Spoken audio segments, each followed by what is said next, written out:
Hello, welcome to another Little House of Science video. My name's Ollie, and today we're going to be learning about two incredible civilizations, the Inca and the Aztecs.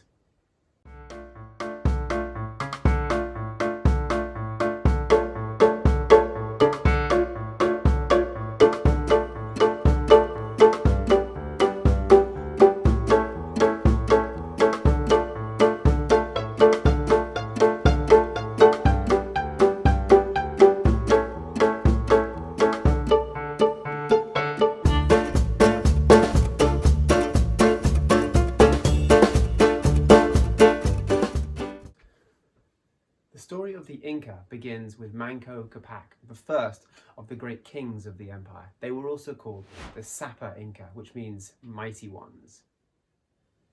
Manco Capac and his wife, Mama Occhio, believed they were the children of the sun god Inci.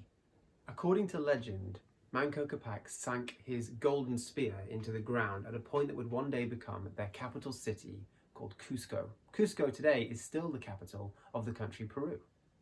Almost 200 years after the reign of Manco Capac, Viracocha Inca, the next of the Sapa Inca, rose to power. He was somewhat more violent and more conquering in his personality, and it was his dream that in 100 years from when he reigned, the Inca would rule the world.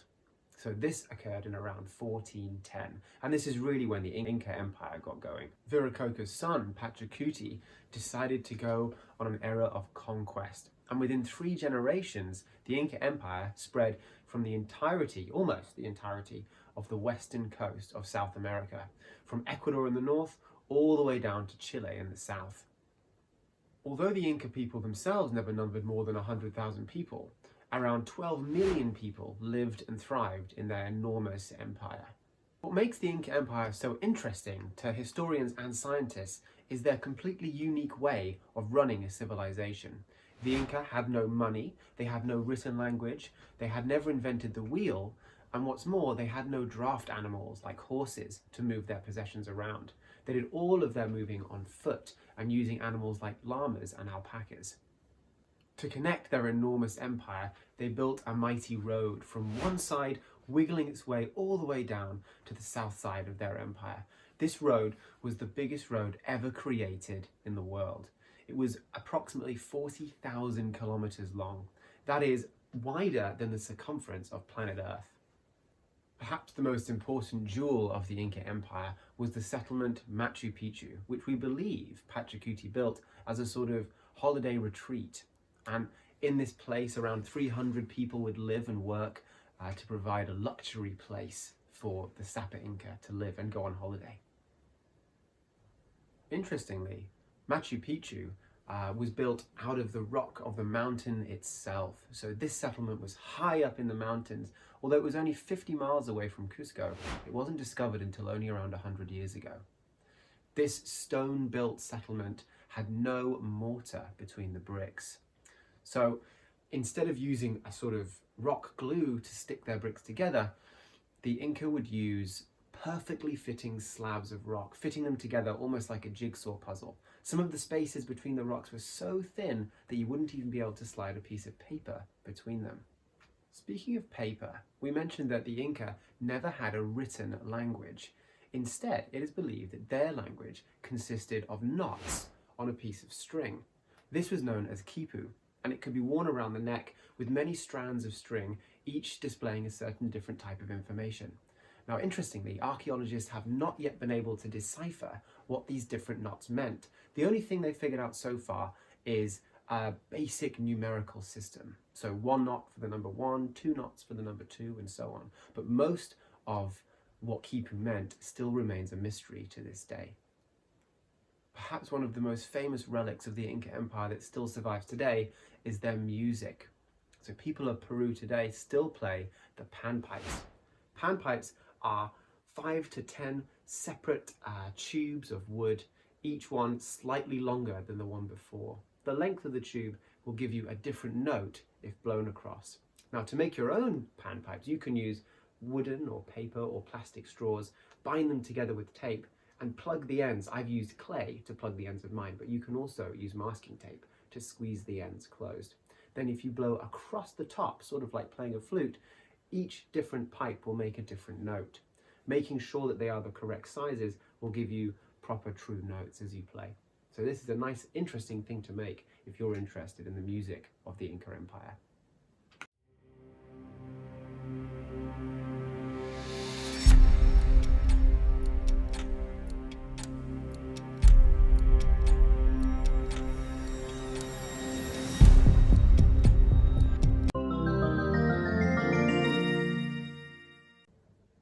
Just over 300 years after the first Sapa Inca, Manco Capac, the seeds of the destruction of the Inca Empire had started to be sown. By 1527, the Spanish conquistadors had arrived in South America, and with them they had accidentally brought diseases that were unknown to the people in South America at the time, such as smallpox and measles. These diseases spread like a wildfire through the entire empire, killing thousands of people, and eventually this would lead to the destruction of the Inca Empire as it was known at the time. These diseases ended up killing many of the leadership of the Inca Empire, and after this a huge civil war broke out between two rival groups who wanted to seize control of what was left of the empire. This turned out to be a fantastic distraction for the Spanish conquistadors, who, although they only numbered around 170 men, were able to completely destroy what was left of the empire. Now this seems strange that such a small group of people could do so much destruction, but remember, the Inca had very different technology to the Europeans. They had not yet discovered metalwork, so when the Spanish arrived with their guns and their European armor and their lances and their swords, the Inca had no defense against these modern weaponry, and this is why they were eventually defeated. We're now going to travel north to the country of Mexico, where in 1325 a different civilization was starting to work its way to the surface. These were, or became known as, the Aztecs. Now the Aztecs themselves never referred to themselves as Aztecs, they called themselves the Mexica, and that's where the word Mexico comes from. In the early 1300s, the Mexica or Aztecs built their first and biggest city. It was called Tenochtitlan. This city rested on an island in the center of an enormous lake called Lake Texcoco. The lake today has now been completely drained, and its basin is the center of what is now the capital of Mexico, Mexico City. Aztec society was incredibly unique. They placed an enormous significance on education. It was law that every single citizen had to be educated, whether they were male or female, and whatever kind of position they occupied within the society. Everyone received a full education. Alongside this, they had no money system, so their entire economy was based on trading. If you had lots to give, you gave it, and if you had little to give, you received more. So it was a much fairer society than others at the time. Despite being fair to each other, the Aztecs were also a warrior people. They had huge armies and conquered a vast amount of land around the edge of their enormous lake. Their city rose to an enormous power, and their society lasted for almost 300 years. In order to support such an enormous empire, the Aztecs had to master the science of agriculture. Aztec farmers had an enormous problem on their hands. Since their major city was located on a lake, they had very little land on which to farm, but they developed an ingenious solution. They were called chinampas. Chinampas were miniature islands dug from the bottom of the lake to the surface, on which they would plant their crops. And amazingly, many of the crops that they cultivated are used all across the world today. Without the Aztecs, we wouldn't have foods like tomatoes, chili peppers, potatoes, or sweet corn. Perhaps most famous of all, many of these Mesoamerican civilizations, from the Aztecs to the Mayas to the Olmecs, they all used cocoa. Cocoa would eventually become chocolate, as we know it today, and chocolate is in fact an Aztec word. It comes from their word chocolatl. The way that they would eat chocolate wasn't in a bar form. In fact, the way they usually consumed it was in a hot chocolate drink. This drink was actually not so sweet, it was very bitter, and they even infused it with chili peppers, so it was very spicy too. Just like the Inca, who were living around the same time, the Aztecs did not use metal at all in their civilization. Instead, they used obsidian. Obsidian is volcanic glass. It's black in color and incredibly sharp and strong. They would use obsidian to tip their weapons to make cutting tools, and they'd even use it for farming tools as well.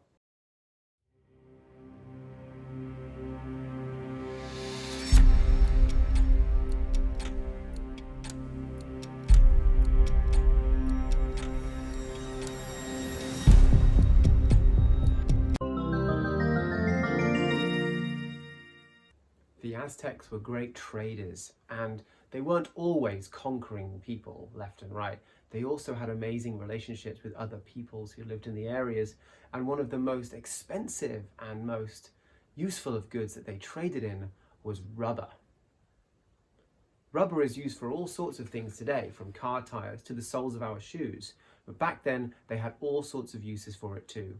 One of their most interesting uses for rubber was in creation of an entire sport. This sport has no name today. It's simply known as the Mesoamerican ball game. But it would consist of using an enormous ball of hard rubber around the size of a cannonball, and two teams would have to bounce this ball around, trying to maneuver it through a large stone hoop attached to a wall. The rules were you weren't allowed to use your hands or your feet to move the ball. You could only use your hips and your elbows to maneuver the ball around the playing field. Rubber is a natural product, a natural substance. It comes from the rubber tree, and these trees were plentiful in the area. It is the sap from these trees that is used to make rubber.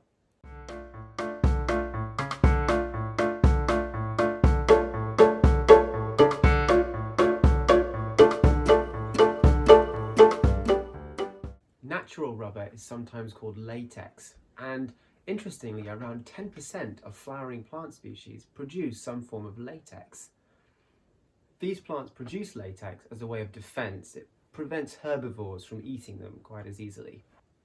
In this part, I have a little sample of natural latex. Now, as it is at the moment, it is a milky liquid, not very useful at all. But if we add some other chemicals to it, we can solidify it into a solid, bouncy ball. And that's what we're going to do next. I've added a small amount of vinegar to the latex, and as I stir it round, it starts to harden and come together. This process is called polymerization. Now, if I lift the stick out, you can see this large lump of latex that I have polymerized. This here will now become essentially a bouncy ball. All I need to do next is form it and shape it into a ball, and we're ready to go. And here is my latex bouncy ball. It is incredibly soft and squishy and elastic and bouncy. This ball here could have been used for any number of different things, but today I'm going to use it as my very own bouncy ball.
hope you've enjoyed learning about the Inca and the Aztecs today. Please join us again soon for another video.